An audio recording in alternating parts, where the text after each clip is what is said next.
Olá, esse é o Review Quadriláteros. Um dos lançamentos mais ou menos recentes da Panini com material da Marvel é Darkhold, o Tomo Negro. Se trata de uma encadernação de algumas edições americanas que trazem de novo, mais uma vez, novamente, uma história em cima daquele livro que traria a grande ameaça de Chthon ou Chthon para a Terra e que já foi revisitada pela Marvel algumas vezes e agora está sendo de novo requentada para uma nova audiência ou uma nova realidade. Eles partiram de um pressuposto muito interessante. Você tem uma minissérie, como é alguns casos de algumas minisséries hoje em dia, em que você tem duas edições, em que você inicia a saga que você termina, né, são edições Alpha Darkhold e Omega Darkhold, e você tem entre essas duas edições que fazem a linha narrativa entre as duas histórias. Na verdade, essa história e esse encadernado, ele é vendido ou ele é propagandeado como se fosse uma espécie de retorno a uma fase áurea da Marvel, uma fase clássica da Marvel, em que os leitores estariam de novo com esse estilo e com esse sabor de história que você tinha na década de 80, ou na década de 90, ou na década de 70 até. Mas na verdade essa edição não é exatamente isso. Você tem aqui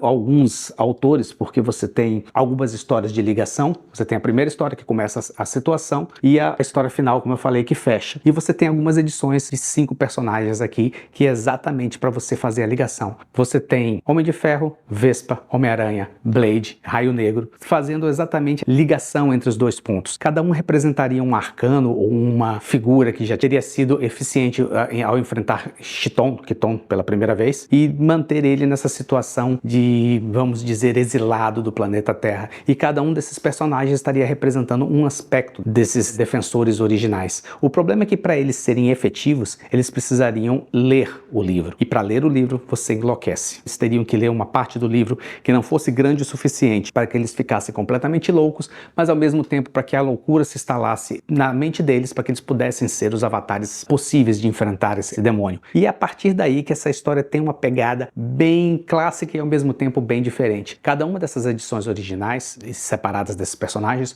mostra o que foi que eles viram ou o que foi que eles vivenciaram de diferente no seu passado, que teria colocado eles nessa situação de semi-loucura. Então você tem ali o Blade, você tem ali o Homem-Aranha, e o que teria sido diferente na vida deles que teria levado eles a agir de uma forma diferenciada. Claro, a gente não está falando aqui de nenhuma novidade. O que aconteceria se o What If já existe na Marvel há muitos anos, a Elseworlds na DC da mesma forma, mas esse aqui é como se fosse um What If, um que aconteceria se que realmente aconteceu durante um período de tempo necessário para que o personagem enlouquecesse e transformasse nesse avatar. É uma coisa meio diferente e na verdade requentada e com um gosto assim de que você não está exatamente lendo a mesma coisa. De todas as edições que estão aqui nesse encadernado, a que eu mais achei interessante foi o Homem de Ferro, porque vai mostrando a diferença da história dele, mas vai mostrando alguns trechos e algumas passagens da origem do Homem de Ferro, exatamente como foram colocadas originalmente no quadrinho e com os textos ainda rocambolescos de Stan Lee na época e como isso podia ser interpretado tanto da forma que foi mostrado por Stan Lee originalmente nas histórias, como por essa forma nova, ou seja, aquele mesmo texto, aquela mesma descrição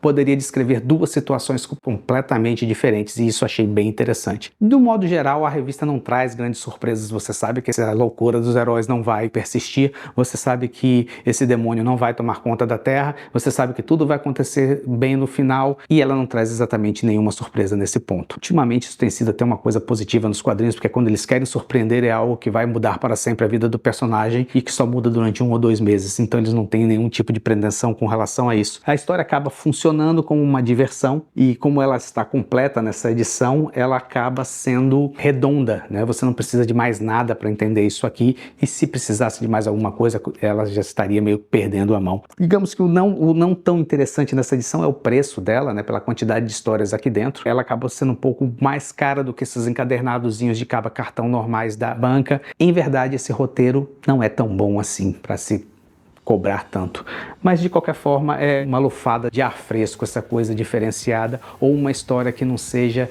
engessada em cima de situações ou de que você precise de trocentas leituras antes para entender o que está acontecendo. Esse é o Review Quadriláteros. Se você gostou, dê seu like, nos acompanhe, até a próxima.